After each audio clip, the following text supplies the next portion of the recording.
வணக்கம் எல்லாம் எப்படி இருக்கிறீங்க? ஒரு பக்கம் சிஸ்டத்தை மிஸ்யூஸ் பண்ணுறாங்க, மறுபக்கம் கெனடியர்கள் அடிப்படை பழக்க வழக்கங்களை சொல்லி கொடுக்குறாங்க. டிடிசி ஃபேர் $4, ஆனால் இவங்க இங்கே வெறும் 5% ட்ராவல் பண்ணுறாங்க. இவர் மட்டுமில்லை, இவருக்கு முதல்ல போனவருமே 5% அப்படியே பில்லில் போட்டுட்டு அப்படியே போகிறாங்க. பிஸி டைமில் அவங்களும் செக் பண்ணாமல் இவங்களோட டோரை ஓப்பன் பண்ணி விடுறாங்க. இதை இவங்க வீடியோ பண்ணி இவங்களுடைய ஓன் கம்யூனிட்டி மக்களுக்கு ஷேர் பண்ணுறாங்க. எப்படின்னு சொன்னால், எதுக்கு நீங்கள் மந்த்லி பாஸ் எடுத்து காசை வீணாக்க வேண்டும்? ஒவ்வொரு முறையும் $4 நீங்கள் பே பண்ண தேவையில்லை. 5% கலெக்ட் பண்ணுவீங்களா இருந்தால் ஒவ்வொரு முறையும் நீங்கள் போகும்பொழுது ஒரு 2, 3, 5% காயின்களை போடுவீங்களா இருந்தால் காணும். இப்படி பணம் சேமிக்கலாம். இதை வீடியோ பண்ணி ஓன் கம்யூனிட்டி மக்களுக்கு ஷேர் பண்ணி புதுசாக கனடா வரவங்களுக்கு இந்த சிஸ்டத்தை மிஸ்யூஸ் பண்ணுற மாதிரி வீடியோவை இவங்க ஷேர் பண்ணியிருக்கிறாங்க. இது இப்போ அதிகமாக கனடாவில் தொடர்ந்து நடைபெறுகின்றது. எல்லா பேரண்ட்ஸுமே பப்ளிக்கில் கம்ப்ளைண்ட் பண்ண மாட்டாங்க. இதை யார் செய்கிறன்னு சொன்னால், கனடாவுக்கு புதுசாக வர இமிக்ரெண்ட்ஸ் தான். பெற்றோர்கள், உங்களுடைய குழந்தைகள் கவனம். புதுசாக கனடாவுக்கு வரவங்க ஃப்ரெண்ட்ஸ் அண்ட் ஃபேமிலியை மிஸ் பண்ணுவாங்க. இப்போ முந்தி மாதிரி இல்லை, ஃபேஸ் டைமில், அதாவது ஃபேஸ் டு ஃபேஸ் லைவில் சேட் பண்ணலாம். ஆனால் இவங்க இங்கே என்ன செய்கிறாங்கன்னு சொன்னால், ஃப்ரெண்ட்ஸோட face to face live chat பண்ணாமல் இவங்களுக்கு முன்னால் இருக்கிற சிறு பிள்ளைகளை லைவ் சேட்டில் படம் பிடிச்சி எக்ஸ்போஸ் பண்ணுறாங்க. இப்படித்தான் ஒரு சில்ட்ரன் வாட்டர் பார்க்கில் நடந்த ஒரு சம்பவம். 5 பேராக வராங்க, கத்தி சத்தம் போட்டு யாரோடையோ வீடியோ சேட் பண்ணி கொண்டு இருக்கிறாங்க. அதில் இருந்த லேடிக்கு ஒரு சந்தேகம், முன்னுக்கெல்லாம் சின்ன பிள்ளைகள் குளிச்சு கொண்டிருக்கு, அப்படி என்ன தான் இவங்க வீடியோ காலில் கதைக்கிறாங்கன்ட்டு இவங்களுக்கு தெரியாமலே இவங்களுக்கு பின்னால் பார்க்கும் பொழுது அந்த லேடியோட சின்ன பாய் குளிக்கிறத இவங்க வீடியோ காலில் ஃபோக்கஸ் பண்ணி எக்ஸ்போஸ் பண்ணி கொண்டிருக்கிறாங்க. அதாவது அங்கால பக்கம் இவங்களோட வீடியோ செட் பண்ணுறவங்க அந்த போயை பார்த்து கொண்டிருக்கிற மாதிரி இவங்க ஃபோக்கஸ் பண்ணி கதைச்சு கொண்டு இருக்கிறாங்க. உடனே அந்த லேடி அதை பாயிண்ட் பண்ணி கதைக்கும் பொழுது இவங்க 5 பேருமே அந்த இடத்த விட்டு ஓடி போயிட்டாங்க. அந்த லேடி இவங்களுக்கு பின்னால் துரத்தி சொல்கிறாங்க, போலீஸுக்கு கால் பண்ண போகிறேன், உங்கள் பேர் என்ன, அதுவும் என்னுடைய மகனை அதாவது மேலாடை இல்லாமல் நீங்கள் வீடியோ பண்ணியிருக்கிறீங்க, எக்ஸ்போஸ் பண்ணியிருக்கீங்க. இந்த லேடிக்கு இருக்கிற பிரச்சனை என்ன சொன்னால், நாளைக்கு இந்த பிள்ளையோட வீடியோ எல்லாமே வேர்ல்டு வைடாக எக்ஸ்போஸ் பண்ணப்பட்டால் அந்த குழந்தையோட ஃப்யூச்சர் என்ன ஆகும்?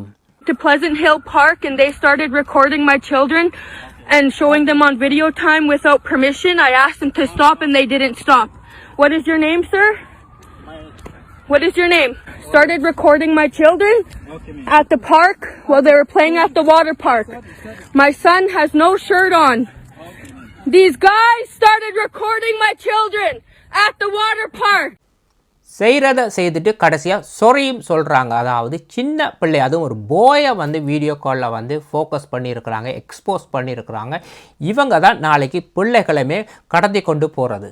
இது ஒரு மோலில் நடந்த சம்பவம். ஸ்மார்ட்டாக தான் இவங்க பிஹேவ் பண்ணுறாங்க. அதாவது படம் பிடிச்சி வீடியோ கால் பண்ணால் ஃபோனில் எவிடன்ஸ் வந்துடும்னு சொல்லி லைவ் சேட்டில் எக்ஸ்போஸ் பண்ணுறாங்க. ஃபேஸ் டு ஃபேஸ் யாரோடைய கதைக்கிற மாதிரி. இப்படி ஃபேஸ் டு ஃபேஸ் கதைக்கிறதுக்கும் இப்படி ஃபேஸ் டு ஃபேஸ் கதைக்கிறதுக்கும் வித்தியாசம் இருக்குது. இங்கேயும் ஒரு பேரண்ட் கம்ப்ளைண்ட் பண்ணியிருக்கிறாங்க. 10-12 வயசு பிள்ளைகளை இவங்க வீடியோ சேட்டில் லைவில் எக்ஸ்போஸ் பண்ணுறதை இந்த பேரண்ட் உடனே அந்த இடத்துல வாட்ச் பண்ணி உடனே ஓன் பண்ணியிருக்கிறாங்க. You're a motherfucking pervert. You better get the fuck out of here. Get the fuck out of here, homie. You fucking pervert. You fucking pervert. You're a fucking pervert too, motherfucker. Get the fuck up out of here. Get the fuck up. You have no video, huh? All right. These 3 motherfuckers. So parents கவனமாக இருங்க. இன்றைக்கு இருக்கிற டெக்னாலஜிக்கு இந்த மாதிரி வீடியோக்களை வச்சு இவங்க என்ன வேணுமென்றாலும் செய்யலாம். Garbage out in the river. Why are you throwing garbage out in the river? Garbage. No, I just saw you. I just saw you. Your plastic bag. Plastic bag is garbage in the Credit River. Only food. Only food. Oh, so you shot yourself and then threw your fucking shit in the fucking river? Oh my God. What is wrong with you guys? You're going on Instagram, Twitter, Facebook, everywhere. இந்த ladies கையும் களவுமா பிடிப்பட்டிருக்கிறாங்க. கார்பேஜை கொண்டு போய் ரிவரில் தூக்கி எறிஞ்சிருக்கிறாங்க. இதை யாரோ பார்த்து video பண்ணியிருக்கிறாங்க. ஆனால் இந்த லேடிஸ் என்ன சொல்கிறாங்க, அது கார்பேஜ் இல்லை, உணவுப் பொருட்களை வந்தால் நாங்கள் சுற்றி ரிவரில் எரிஞ்சோம்ண்டு. உணவுப் பொருட்களை எரிஞ்சாலும் கார்பேஜ் தான். ஆனால் இந்த இடத்துல அந்த லேடிஸ் வந்து சாரி சொல்கிறாங்க. ஆனால் எத்தனை முறை இப்படி சாரி சொல்லுவாங்க? இவங்களுக்கு தெரியும் இது பிள்ளைன்னு தெரிஞ்சு திருப்ப செய்கிறாங்க. யாருமே பார்க்க மாட்டாங்கன்னு தெரிஞ்சு தான் அவங்க தூக்கி எறிகிறாங்க. ஆனால் வந்து இந்த இடத்துல அந்த வீடியோ பண்ணவர் என்ன சொல்கிறார், இது முழு மீடியாக்களையுமே இந்த வீடியோ வரும்னு திரும்ப வந்து சொல்லியிருக்கிறார். இந்த மாதிரி சம்பவங்கள் தொடர்ந்து நடக்கின்றது. மக்கள் இதை பற்றி கவலையே படுறதே இல்லை. இப்போ எனக்கு இருக்கிற ஒரு கேள்வி என்னன்னு சொன்னால், இப்படி பப்ளிக்கில் அவமானப்பட்டு இந்த நாட்டில் வாழ வேண்டுமா? In Brampton, would you see a guy get out of his Tesla and throw his garbage on the ground beside his car? He just emptied out his car, went into the laundromat and threw this on the ground. This Tesla right here. இங்கே பிராம்டனில் ஒருவர் Tesla காரில் வந்து going லாண்ட்ரிக்கு உடுப்பு துவைக்க வந்திருக்கிறார். எதுக்கு உடுப்பு துவைச்சு சோப்பிட காசு, தண்ணீரை ஓட்டுற காசெல்லாம் ஸ்பெண்ட் பண்ண வேணும்? அதே உடுப்பை திரும்ப போடலாம் தானே. காருக்கு இருக்கிற கார்பேஜை தூக்கி ரோட்டில் தூக்கி எறிஞ்சிருக்கிறாங்க. இவங்க பிராம்டனை வந்து மும்பை சிட்டி ஆக்கிறதுக்கு முயற்சி பண்ணி கொண்டே இருக்கிறாங்க. ஈஸியாக கண்டுபிடிச்சிடலாம் இவங்களோட கார்பேஜ் எல்லாமே. அட்ரஸ் காட்டி கொடுத்துரும். இங்கே பாருங்க, இவர் வந்து சௌத்ரி மில்டன்ட்டு சொல்லி ஒரு கார்பேஜில் அட்ரஸ் இருக்குது. அடுத்தது சால் கேன் இருக்குது. ஈஸியாக கண்டுபிடிச்சிடலாம். இவங்க ஓட பண்ணது வந்து chicken biryani, veggie samosa, veggie spring roll. ஈஸியாக பொதுமக்களுக்கு தெரியும் இது யார்கிட்ட கார்பேஜ் உண்டு. இப்படித்தான் ஒருவர் யாரும் இல்லாத ஒரு நேரத்துக்கு வெயிட் பண்ணுறார். நாய் தான் வாஷ்ரூம் போகிறதுக்கு ஒதுங்கும். ஆனால் இவர் ஒதுங்கினது வந்து காருக்குள்ளே இருக்கிற குப்பைகளை தூக்கி நைஸாக எறிகிறதுக்கு வெளியில். இவர் எறியும் பொழுது அதால் ஒரு கெனடியன் லேடி வந்து காரில் போய்கொண்டு இருந்திருக்கிறாங்க. அதை பார்த்துட்டு அந்த லேடி ரிவர்ஸ் பண்ணி இவருடைய நம்பர் பிளேட்டை பிக்சர் பண்ணி வார்ன் பண்ணியிருக்கிறாங்க. எரிஞ்ச குப்பைகளை உடனே போய் பொறுக்கி எடு, இல்லாட்டி போலீஸுக்கு கால் பண்ணுவோன்னு சொல்லி மிரட்டி இருக்கிறாங்க. இவரும் அந்த குப்பைகளை போய் பொறுக்கி இருக்கின்றார். ஆனால் இந்த வீடியோவில் அந்த லேடி யூஸ் பண்ண வார்த்தைகளை கேட்டிங்கன்னு சொன்னால் தூக்குமாட்டி சாகலாம். அதாவது இப்படி பேச்சு வாங்கி இந்த நாட்டில் வாழ வேண்டுமா? Flew out. Pick it all up. No, I saw all the shit that came out. I saw it all.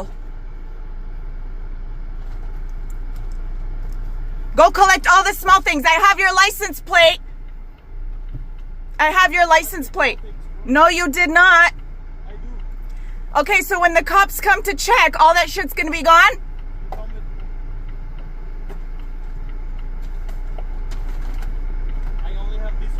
No, I saw everything that flew out. All the small items. I saw it all.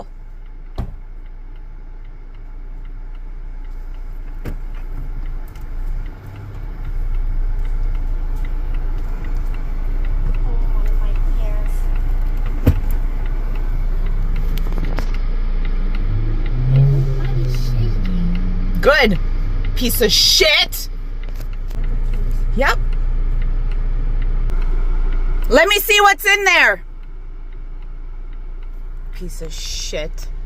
இப்போ Calgary, Alberta சிட்டிஸில் தான் இந்த option இருக்குது. போகிற வழியில் வந்து இந்த மாதிரி காட்டு வழியெல்லாம் இருக்குது.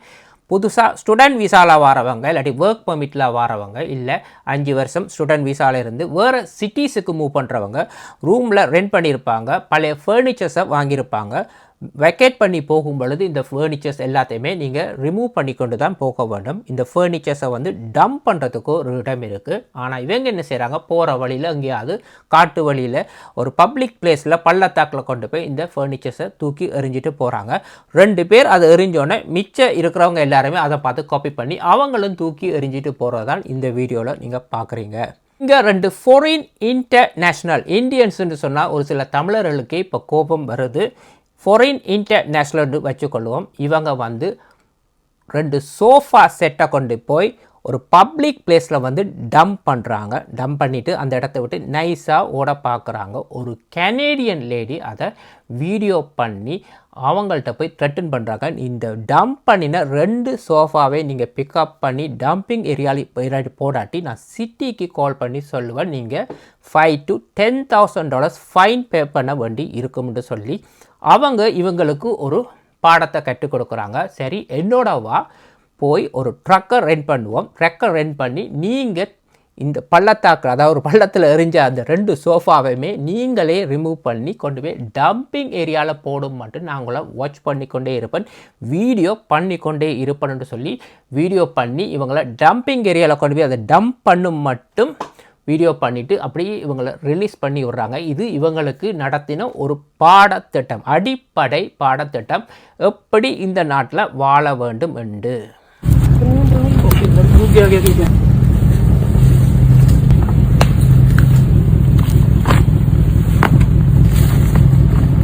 Man, please.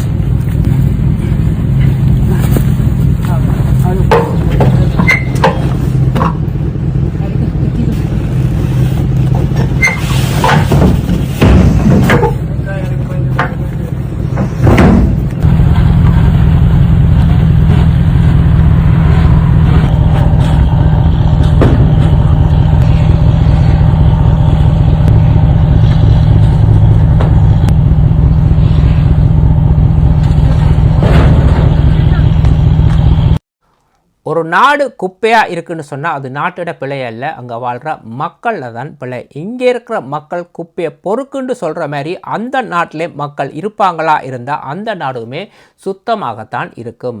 ஊபரில் நடந்த ஒரு சம்பவம். இவங்களுக்கு ஒரு 17-18 வயதுடைய ஒரு கேர்ள் எங்கேயோ ஃப்ரெண்ட் விட்ட பார்ட்டிக்கு போயிட்டு இரவு 10 மணி ஆகிட்டுது. ஊபருக்கு கால் பண்ணியிருக்கிறாங்க. ஊபர் வந்திருக்கு. பார்த்தா சவுத் ஏஷியன் கம்யூனிட்டியை சேர்ந்த ஒருவர். ஒரு 5 வருடம், ஒரு 3 வருடம் தான் கனடாவில் இருக்கக்கூடிய வாய்ப்பு இருக்குது. ஆங்கிலத்தை வைத்து இந்த கேர்ள் சொல்கிறாங்க. சரி, சேஃப்டியாக இருக்கும் சவுத் ஏஷியன் கம்யூனிட்டிக்குன்னு சொல்லி இவங்க அந்த ஊபரில் ஏறுறாங்க. ஊபர் டிரைவர் வந்து இந்த கேர்ளை ஐடென்டிஃபை பண்ண வேணும், சரியான கஸ்டமராண்டு அதோட நிறுத்தியிருக்க வேணும். அதை விட்டுட்டு பார்ட்டிக்கு போயிட்டு வாரீங்களா, இப்போ எங்கே போகிறீங்க, வீட்டையா, பேரண்ட்ஸோடு இருக்கிறீங்களா, பேஸ்மெண்ட் ரெண்ட் பண்ணி இருக்கிறீங்களா, ஸ்டூடெண்ட் வீசாவில் வந்தனீங்களா, இல்லாட்டி ரூம் ரெண்ட் பண்ணி இருக்கிறீங்களான்னு இப்படி கேள்வியெல்லாம் கேட்கப்படுது. உங்களுக்கு பாய் ஃப்ரெண்ட் இருக்கான்னு கூட கேள்வி கேட்கப்படுது. இந்த கேர்ள் வந்து எந்த பதிலுமே அளிக்கவில்லை. ஆனால் இவங்களுக்கு ஒரு பயம் இருந்துட்டுது. இவங்க வீட்டுக்கு பேரண்ட்ஸுக்கு கால் பண்ணால் அடுத்த முறை இவங்களை வெளியில் விட மாட்டாங்கன்னு சொல்லி வீட்டில் இருக்கிற 14 வயது தம்பிக்கு கால் பண்ணுறாங்க. இப்படி எனக்கு ஊபர் டிரைவர் க்ரீப்பியாக பிஹேவ் பண்ணுறேன், எனக்கு பயமாக இருக்குது, நான் லொக்கேஷனை ஷேர் பண்ணுறேன். அதே மாதிரி ஒரு 7 to 5 மினிட்ஸில் வந்து வீட்டு வாசலில் வந்து வெளியில் நிற்க சொல்கிறாங்க இந்த தம்பியை. தனக்கு பயமாக இருக்குது, தான் இறங்கி வரும் பொழுது ஒரு வெளியவர் தான் தனியே இருக்குன்னு சொல்லி தன்னை ஃபாலோ பண்ணி வர்றதுக்கான வாய்ப்பு இருக்குன்ட்டு இவங்க சொன்ன மாதிரி அந்த தம்பி வந்து வீட்டு வாசலில் வெயிட் பண்ணி கொண்டிருக்கார். ஊபர் டிரைவர் அந்த தம்பியை இல்லையோ இவங்க காரால் இறங்கும் பொழுதும் அந்த ஊபர் டிரைவர் சேர்ந்து இறங்குறாங்க. இந்த தம்பியை பார்த்தா பிறகு அந்த ஊபர் டிரைவர் சேஃப்டியாக இவங்க வீட்டுக்கு போகிறாங்களான்னு தான் வாட்ச் பண்ணுறேன்னு சொல்லிட்டு அந்த ஊபர் காரில் ஏறி போகிறாங்க. இந்த இடத்துல இந்த கேர்ள் அன்கம்ஃபர்டபுளாக ஃபீல் பண்ணுறதுக்கான முக்கிய காரணம் வந்து இந்த ஊபர் டிரைவருடைய பேச்சு பழக்க வழக்கம்தான்.